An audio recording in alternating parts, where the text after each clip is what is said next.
But Joe's been spinning that whole line for about the last 5 years. You know, eventually by 2025 or maybe 2050, he'll have a lower unit cost on some RASM, CASM, indeterminate basis as Ryanair. Look, he's been adding A321s for the last 2 and 3 years, and his cost per aircraft, his unit aircraft costs have been rising faster than Ryanair as we add our old cheap NG aircraft.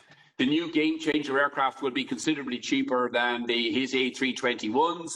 He's still leasing all of his A321s. I suspect that one of his shareholders is taking some money off the table on all these sale and leasebacks, which they're perfectly entitled to do. But he has much higher airport costs than us. He has much higher aircraft costs than us. He does have a labour cost advantage with Eastern European employment practices. But as we've seen, as he moves into Norway, for example, in recent weeks, not alone has he run into opposition from the Norwegian unions, the Norwegian Prime Minister. He tried transferring or bringing in some Polish workers up there to open up the Trondheim base, and half of them failed the COVID test.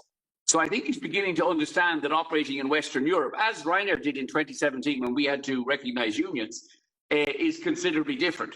You will not get away in Western Europe, whether it's in Norway or Italy, with Wizz's model, which is based on a tax avoidance scam of employing people through a Hungarian employer, but paying them in Switzerland.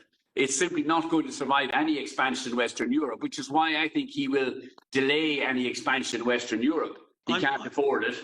And he'll continue to expand in Dubai and outer Siberia and eastern China, about trying to get as far away from Ryanair as he possibly can, because every time he tries to compete with Ryanair, he loses.